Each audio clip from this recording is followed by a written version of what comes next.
Go ahead. That was a terrible experience. That was where I learned you have to be a patient advocate. You have to push. My mother ended up having to say, you have to do this to a doctor or I will sue you. And it had to, for him to actually have the operation that she waited a year to have. And by then it was too late. Well, I'm sorry, Peg, I didn't mean to cut you off, but I know that throughout the course, your mother was first diagnosed a year prior. So I know that you girls were able to, you had a year that you were going through this with your mom. And I know the whole time I can remember you saying, if they would just give my mom this certain type of treatment that was available to her, that possibly, we don't have a crystal ball, but possibly she could have survived and lived a little bit longer. Definitely. Definitely. We had a huge struggle with the politics within the hospital to do that. And it did come down to money. So unfortunately, it was something, it's very political. So you really have to push and just push and listen to your intuition because it's your life or it's your mother's life or it's your loved one's life. You have to push. And you mentioned something when you said politics, and we've all dealt with the medical community, and we know, and it is true. And for those of you that are out there that are dealing with a chronic illness, you have got to be your own advocate because, our medical professionals, we have to understand they're people, they have busy lives, they have stresses in their lives, some of them are also dealing with chronic illnesses. So we have to remember that we're not their only patient, and we have to stand up and fight for ourselves and get on the internet, get the information, listen to your intuition, and more importantly, listen to the people that are around you because they're standing on the outside and they're looking in, as Tawana, your family was doing, So in the end, then I know that, Mom has now passed away, unfortunately. What was the atmosphere like around that? Because I know that you guys felt that she didn't have to pass away. No, when you look at, my mother was actually 49 years old. Oh my God. So she was very young.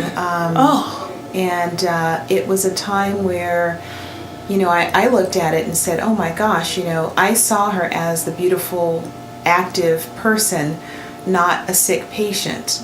And so I knew the zest that she had for life, and she was just exhausted from not finding a solution. And we pushed, to try to get help for her.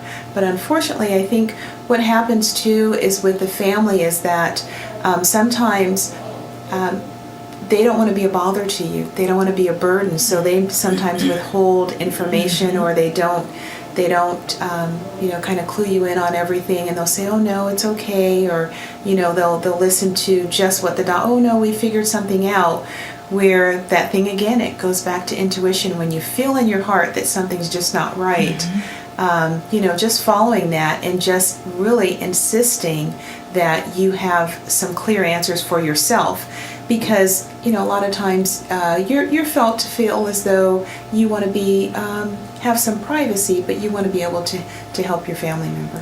You brought up a very, very important point. You said that you all saw your mom as a zestful woman with life straight ahead. Yes.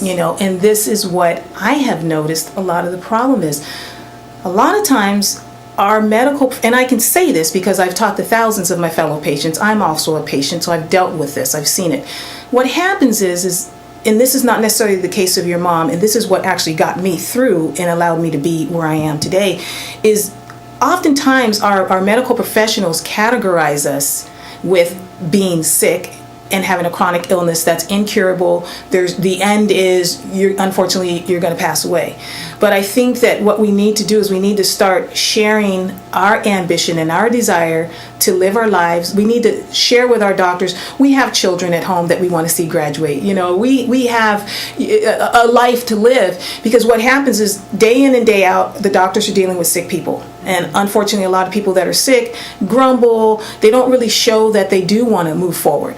So the message that we're really giving to our medical community is just the opposite of living.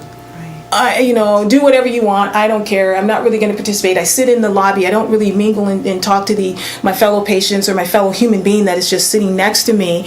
And the problem is by us not sharing our life with our medical community, oftentimes they don't see us with one. And when I started sharing with my doctors, hey, I'm going dancing with my girlfriends and whatnot, they were shocked. shocked to know that you mean you actually have a life that you want to live. Absolutely. Yes. Absolutely. And Peggy, I know that when you talk to a lot of our customers, the first thing that you always tell them is get out there and share and move forward. And especially, I know you love the positive aspects of life, finding what's good and you know, so go right ahead. Absolutely. No, I just always say, trust your intuition, keep a positive attitude, listen to tapes, go on the internet, seek, seek and you shall find. Look, always, because we have to be proactive. It will save our lives if it's possible to save it. It will. Well, Tawana, what was then, if of course we don't have that time clock that we can wind back, but if there were, I'd like to offer to our viewing audience, as someone that has gone through the experience and someone that may be going through the experience, as the person on the other side, you're the child, what do you tell me? Because I'm the patient and I don't want to leave my doctor. I'm scared. I'm not really listening to my intuition. What do you tell me? I would say probably the biggest thing is knowing that you don't have to get rid of your physician. Just that let us be there and ask some questions that maybe you wouldn't have thought about. Let us be there and go to appointments with you. I think a lot of times that if someone feels as though they're being taken care of, or they get to the point where they're just worn down, they don't have that extra, I would even say, insight. You're almost blinded by just this and overwhelmed by the whole situation. So I would offer to anyone who has a loved one who's going through either a chronic illness, just taking the time to be there at appointments, even if they don't want you to be there, and just asking questions. And I know that it has there are privacy issues, so actually being at the appointment at the time, because I've actually inquired, and I do have to say that my mother had a couple physicians who, one was a podiatrist, who dealt with something, who asked those questions and said, you may want to have them check out this and that medication. I noticed that your mom had, a couple things and sort of put some little flags up for me, and they were able to share that with me. And I would definitely encourage someone to talk to their family members' physicians. Well, and this is what has happened a lot, at least in my experience, where I have the other doctor. Matter of fact, I have a doctor right now, and he says, Sheila, you need to get off of that medication. Then I have my other doctor telling me, if you get off that medication, that's going to cause a problem with your kidney or whatnot. So I'm feeling like, who in the world do I listen to? Obviously my intuition. My intuition is saying get off the medication, but it's not that easy when you're used to taking something and you've now been brainwashed, even of your own, that you have to have this medication in order to survive. And I know, Peggy, with you, yours is going to be just the opposite, because if the doctor's not listening, you're going to tell the patient to go and do what? Oh, if the doctor's not listening? Yeah. Find another doctor. Find another doctor. Immediately. Run in the other direction.